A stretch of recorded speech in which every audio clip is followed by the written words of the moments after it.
where the palm trees sway. There's a special show to brighten up your day. From rockin' festivals to Broadway dreams, tune in with Bonnie G. It's a desert scene. The desert scene with Bonnie G. Meet the stars and feel the beat. From the Coachella Valley, it's the place to be. For all the culture, fun, and harmony. The desert scene, yeah, with Bonnie G.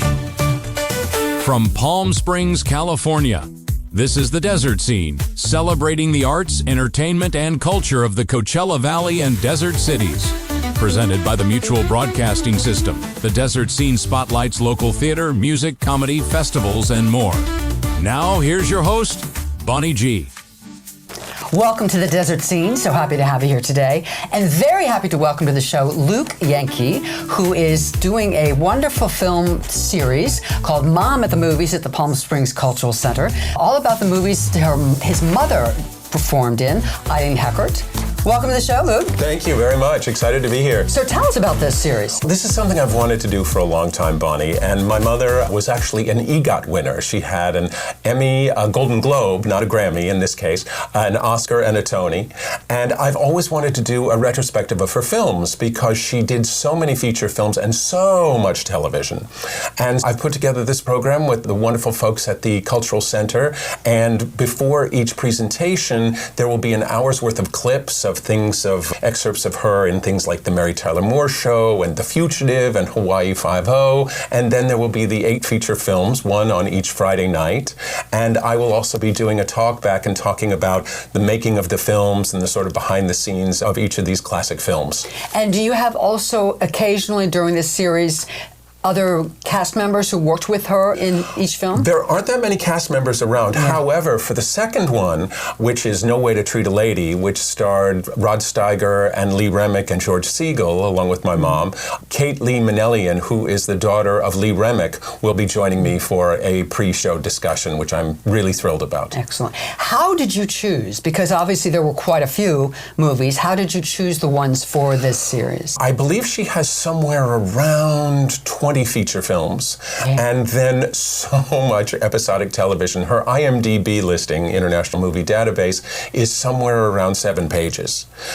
And the feature films, I kind of chose the ones where she had the most flashy roles or fun roles, and of course I'm starting with Butterflies Are Free this Friday night, for which she won the Academy Award, and I'll be showing clips of her winning the Oscars and telling stories about that night. But so I tried to get a real cross-section, and then with the clips beforehand, since the good folks at the Cultural Center wanted different clips for each film, I put together 8 hours worth of clips. Wow. So it was a lot of work, but a lot of fun, and I unearthed some wonderful things that I hadn't seen. There's this incredible episode of Dr. Kildare with Suzanne Plachette, where my mom is a recovering morphine addict as the head nurse, and Suzanne Plachette is a young nurse who's having an affair with Dr. Kildare, who is a current morphine addict. And when the morphine goes missing, and there's this amazing moment where they've got the syringe and they're back and forth with the dramatic music going, "You give me the..." Oh my It's really, gosh. It's kind of campy by today's standards, but it's also really powerful. Some great stuff. Did your mother have, do you know, a favorite or a couple favorite movie roles? Really? I mean, Butterflies Are Free was really kind of her signature role in that she did it on Broadway for a year, and then she did it in London on stage. She even took it on tour to Columbus, Ohio, so her mother could see it. And all of that happened before she did the film. And then, but really she was kind of, the things that meant the most to her while she did so much film and television, she was really known for her work on Broadway. And the last thing she did was just around the time she did the film of The First Wives Club, she did a play called The Waverly Gallery by Kenneth Lonergan. And it's about a woman's descent into Alzheimer's disease. And a very powerful script. And at age 81, she won more awards for a single performance in a single season than any actress in theater history. Wow. Yeah. What a great stat. Really. So tell me briefly what it was like growing up with her, and did she influence you to join the business, as Well, it were? it wasn't until I was about 7 or 8 that I realized not all the other kids in school sat around watching their mom on TV on Saturday night, whether she was doing Gunsmoke or The Fugitive or whatever the show du jour was.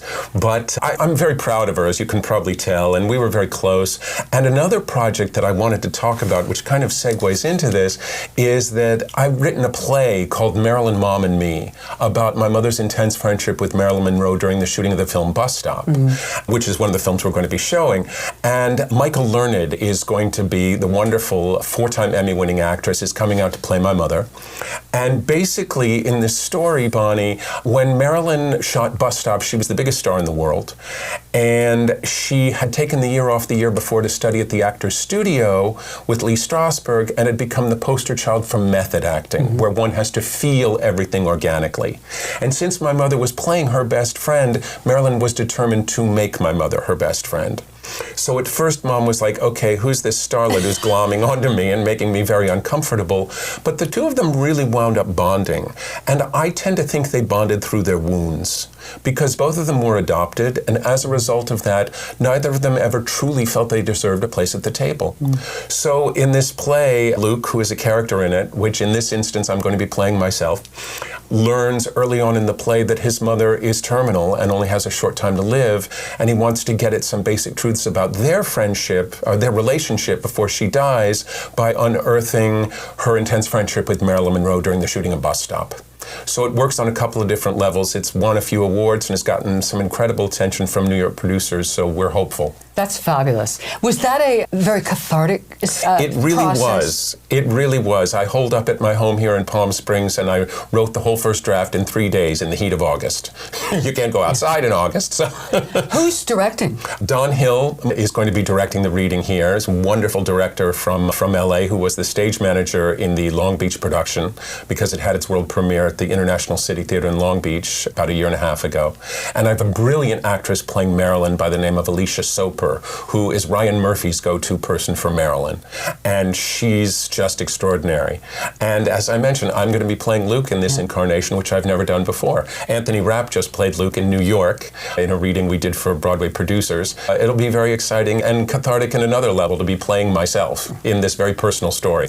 Do you have a favorite Eileen Heckart movie role? Different things for different reasons, Bonnie. Again, I sort of grew up with Butterflies Are Free, and that one is certainly, and also The Bad Seed is one of the things she's the most known for. We're actually not showing The Bad Seed in this retrospective, but looking to possibly do something with that in the future, because we did an event out here with Patty McCormick not too long ago, who played the little girl in The Bad Seed. One of the things that's been so exciting about this is that discovering all these incredible television performances, which either I hadn't seen or hadn't seen since they were on originally, because you didn't have VCRs in the early 60s when some of these things aired. I mean, I thought I had seen her entire body of work, but it's just been extraordinary, all of the things that I've uncovered, and that, as again, I said, we'll be showing clips beforehand that will be a lot of fun for people who choose to come early to see them.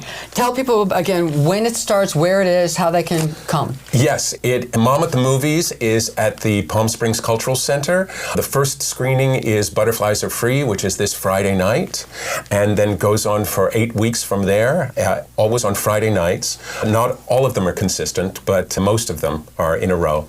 Then Marilyn, and you can get tickets for that through psculturalcenter.org and also through Eventbrite. And then for Marilyn, Mom and Me, the staged reading with Michael Learned, which will be in the end of February 28th and March 1st. You can get tickets for that through the Palm Springs Art Museum at psmuseum.org. Perfect. It sounds fascinating. Congratulations. I'm going to have to check some of this out. Thank you very much. All right. Luke Yankee, thank you so much for being here. Delighted to be here.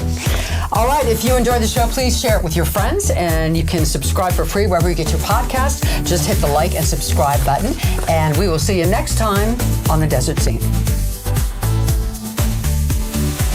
The Desert Scene with Bonnie G. Meet the stars and feel the beat. From the Coachella Valley, it's the place to be. For all the culture, fun, and harmony. The Desert Scene, yeah, with Bonnie G. The Desert Scene's where you belong with Mutual Broadcasting's Bonnie G. Just sing along. Just sing along.